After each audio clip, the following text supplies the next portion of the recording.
Hi there, this is Dr. Coates again. I was told by someone who was watching these videos that there's a high-pitched whine whenever I record it with my tablet, so I'm trying something else. I've got a webcam on the main computer in my office.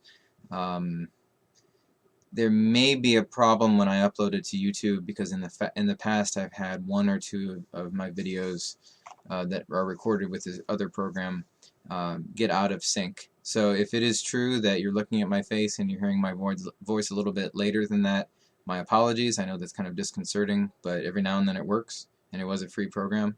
And I suppose it's better this than listening to a jet taking off.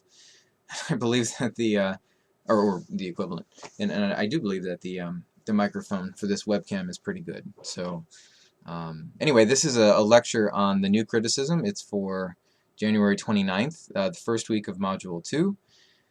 And here we go. All right, in this lecture I'm going to be introducing the concept of the persona of a poem, which is not to be confused with the poet him or herself. It's a really important distinction to make, and also one that it has taken hundreds of years to crystallize in the minds of poets, readers, and those who enforce laws that have to do with censorship, libel, and intellectual property in democracies. It has really far-ranging effects. Also, I want to make sure that you understand that this is a lecture that sets up what I'll be doing on Thursday and what I'll be talking about the following week. Really, the entire module is based on this. Even though you may feel like you're coming away from it, not knowing everything that the new criticism is about, it's kind of like the introduction to what we'll be doing this week. So, throughout literary history, the default option was to assume that a poem conveyed the true thoughts of the poet. It was an intimate genre, perhaps, but if you felt that the poem exposed you too much, you could always decline to publish it if you're a poet. And of course, there are going to be times, as with the early poem, the passionate shepherd to his love, where you're assuming that's not necessarily Christopher Marlowe because you're pretty sure he's a poet rather than a shepherd. But the default of a different poem by Christopher Marlowe would be to assume that that's Marlowe talking to you, at least back in the day. Before mass publication was developed, and also before people had enough money and literacy rates were high enough to make it possible to have a mass readership, most poetry was written for a wealthy patron. And so you were writing not in order to promote your own brand of authorship, but to satisfy the tastes of usually a really wealthy person, and a powerful person too.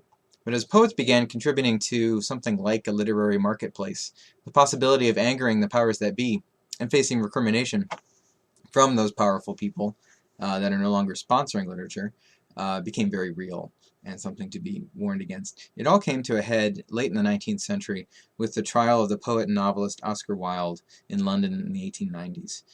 At this trial, the novel The Picture of Dorian Gray, which many of you probably read in high school, was used as state's evidence for Wilde's own thoughts, and in this case his sexuality, since he was on trial for slander related to an accusation of sodomy. Wilde defended himself by noting that the prosecution was reading speeches by his novel's characters rather than by himself, and that even if they're talking about his narrator, it was not truly an extension of his own ideas, because he sat there on the witness stand rather than within the book, and that it was absurd to think of literature as a corruptive force that could be traced back to an author, who might then be held responsible for the effects of basically bad reading on his audience's part. I think nowadays we would recognize this as a really good defense. But it is worth noting that Wilde lost his case, and he was sentenced to 5 years of hard labor, and he died soon after he got out of prison because his health was broken. His example led to a set of related critical practices called close reading that came of age in the next generation in Britain who had observed this trial and been appalled by it, as we all are. It rose to its height, the new criticism, in the mid-20th century, and it still informs most of what we do when we read literature in universities around the world. Even though some of its premises are no longer rigidly adhered to, its influence is still being felt. And it is, after all, the best way to teach you how to find evidence in texts, especially poetry, and how to know whether the case you are trying to make about a poem is going to be persuasive. One way that at least I tell students to think about literary texts is that they generate new meanings for each new generation of readers. And for every new reader that comes along, based on the emotions and intelligence that those people uniquely bring to the study of any poem. So multiple interpretations can and should arise out of any poem, but not all interpretations are going to be persuasive, and some are going to be downright bad. No one should have to believe you if you don't prove your case, so you're going to have to use evidence rather than just pounding the table harder, right? How do you find that evidence? Close reading and analysis is the way that you extract evidence from a text, and then it just becomes a matter of gaining more and more facility with being able to prove what you want to prove based on the evidence that you've gotten. Okay, so again, it's a specialized discipline like any other. You shouldn't expect to just be able to pop the hood of your car and then tinker with your engine, right? But you have to believe that someone could teach you how to become a mechanic, and this is kind of like when you lift the hood of a poem. What is in there? It's the engine. You've probably been told to read things closely in the past, but it probably wasn't close reading in the historical and critical sense that I'm invoking right now. Close reading is an invention of the New Criticism, a school of literary criticism that was prevalent in American academic institutions after World War II. Its major proponents included C.K. Ogden, I.A. Richards, William Empson, Cleanth Brooks, W.K. Wimsatt, Monroe Beardsley, and Alan Tate. So a lot of people that sound like their names came from the 1950s, because that's when it was. Before the New Criticism, English professors would generally teach a poem by informing students, a poem or a novel or a play, any text really, by informing students about its historical and biographical context. They would tell you about the author. And we still do that to some extent, but we then go forward beyond that and actually talk about the text, rather than assuming that, say, the best way to know more about Middlemarch is to tell you about George Eliot's life. You'd actually expect us nowadays to talk about the novel itself. The New Criticism drew on theories of the subconscious sponsored by Sigmund Freud after the advent of psychoanalysis, and it reacted strongly against the standard practice, the biographical practice of the previous generation. The new critics favored an approach in which the text stood in isolation. They restricted themselves solely to the language of the text, and tried as much as possible to divorce it from the author, the real person who wrote it, and to produce interpretations of text that approximate a universal or impersonal, objective judgment of meaning unaffected by the critic's individual biases and identity. Okay, so famously, I.A. Richards used to, in this case, type up copies of a poem and then cut off the title and the author. And then you just have to read that in isolation and try to figure out what was going on. And so he never even told you, like the name, which often can tell you a little bit about where the poet originated, what their national or ethnic identity was, or of course the gender, which in some cases makes a great deal of difference. But you would also expect it to be able to come through anyway, if it is a poem that's worthwhile to talk about gender in terms of its meaning. The former attempt, the one where they're trying to divorce the text from its author, was something that was designed to correct for what they called the intentional fallacy. The latter, the one that was trying to get the reader to read impersonally or objectively, was designed to correct for what they called the affective fallacy. And I'm going to talk about both of those fallacies for the rest of this lecture, and then we'll go on for what all the different consequences of these practices were on Thursday. Okay.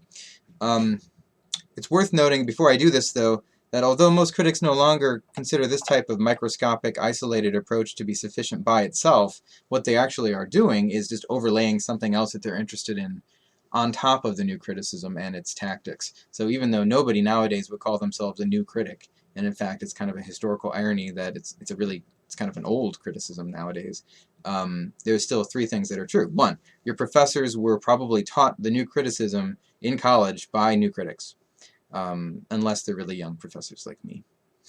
Two, even if now deemed to be unnecessarily restrictive, the new criticism invented many novel ways of pointing to hard textual evidence, and that's an unqualified good. And three, the key will be to salvage what is useful from these old techniques while keeping an open mind to the later critical theories that I might talk to you a little bit about as the semester goes on, especially those that have to do with really, really recent poetry, which we'll be doing in our last module. Those other theories and methods react and respond to the new criticism, but they also build off of it. Kind of like, a day when you go out and it's really cold and you do layering rather than just having like the winter coat and then like the shorts. So there are going to be fall days when you need to do some sort of combination of both if you follow that clothing metaphor, which maybe you shouldn't have. Okay, so first let's talk about the intentional fallacy. This is a problem that involves the reader assuming that the most important thing to do when you read is to figure out what the author meant, and almost exclusively that. right? And it is related, of course, to this biographical tendency that used to be in universities before the new criticism came along. It led to a host of problems, including the misassumption that texts are simply lines of communication, as if, when you read Homage to My Hips by Lucille Clifton, that it's as if Lucille Clifton had called you up on the telephone and wanted to talk to you about her hips. Because first of all, she wouldn't do that, probably. I mean, I don't actually know Lucille Clifton myself, but I assume she wouldn't do that. But it's basically the assumption that the speaker of a poem or the narrator of a novel is basically identical with the voice of the author. We can all think of examples in which this is manifestly not true, such as the dramatic monologue, like Tennyson's Ulysses, where it's Ulysses who's speaking out of that poem rather than Tennyson. Or any any novel in which the narrator is a character in the book, like Huck Finn. Huck Finn is manifestly not Mark Twain, who wrote the novel. And in fact, Huck Finn actually refers to Mark Twain in order to have kind of like a joke with the reader. These were in those, those fun days before Oscar Wilde, I suppose, although not too far before that. But even for the less likely candidates, where it seems like the speaker is fairly close, or seems very much like the real historical biographical person. For one thing, in the lyric, we've talked already about how lyric poetry is like the record of a single instant within the life of that poet. So it's really just like the snapshot of how they were feeling at any one given moment. And there's nothing that says they continue feeling like that for the rest of their lives. And in fact, I would say it is unfair to assume that that person is identical with with the author, who has moved on and may have aged a great deal. We are all of us. We're all aging and changing as we go, and that's one of the reasons why if you read a book when you're 15, and you didn't like it, that doesn't mean that you should just like let it stay gathering dust on your bookcase. Take it down 15 years from now. Maybe you've changed as a person, and now is the time for you to read that book and to get a lot out of it. Or something that you liked before, maybe the next time you read it, it won't be the same experience, because you are basically a different person, and that's the main thing I want to convey. Anyway, the new critics would say that even for those candidates of poems where it seems like the speaker of the poem is pretty much like the author, it is still going to be useful to separate the text from the author and to see what it says on its own. I.A. Richards famously suggested that the worst thing that one could do if you didn't understand T.S. Eliot's poem The Wasteland, this is back when Eliot was still alive, was to call him up on the phone and ask him what he meant. For one thing, Eliot was famous for only responding in riddles anyway, so he'd just be like, well, maybe it meant this, and then, a cross between a prank and a joke at your expense, which I guess is a prank. Or he would suggest that he couldn't remember what he meant, or that he never knew to begin with, right? The critic, the reader of a poem, both of those people together, either an authority or a novice, they're just as much able to to understand what the speaker of a poem is getting at as the author about the meaning of a text. And the important reason for that is because meaning is communal rather than dictated by the original author. I'm not saying that they don't know what they're doing, authors, right? I think they actually have quite a high skill level, right? I don't mean to denigrate that. But they're not solely in command of language. Language pre-exists all of us, right? And it has various dark passages. So I may say something to you intending one thing, and you may receive it in a way that is quite contrary to how I intended it. And that's just something that we have to face. That's why I think they invented emoticons, because emails often go awry, and so if you say, this is how I was feeling, don't take it the wrong way with your emoticon, then you get into slightly less trouble than you might without it. But I can also historicize this for you, because fighting back against the intentional fallacy is a result of two historical trends. And one is the idea, or I could say the invention, of the unconscious, which happened in the early 20th century. By then, the author was beginning to be understood not only as a professional craftsperson, but as a person with an extraordinarily active subconscious. Right? The concept of the Freudian slip, which you may have heard of, isn't actually only about a piece of clothing. It's the unintentional glimpse that we sometimes get into our deepest thoughts and desires, right? But I mean, unintentional and accidental usually. You'll just say something meaning one thing, and then it reveals that, either you always liked that person, or, something like that. It's the Freudian slip. And that entered into the study of literature, such that authors, because they are real human beings with foibles, and the potential for accidents, they're no longer taken to be the supreme authorities of what they themselves meant to say. Anecdotes about what goes on in therapeutic sessions also has convinced us that people tend to try to put the best face on their desires and their actions. And literature may be no exception, because nobody, no matter what they say, records a poem, just like if I'm speaking into my phone, I wouldn't just like write it down immediately and then send it off to you. There's always some sort of retrospective, revising or editing that goes on, because we are often quite embarrassed by our first draft, for one thing. And what you say in the moment has to be conditioned by what you're willing, at least nowadays, willing to put out there as representative of you. So, hang on.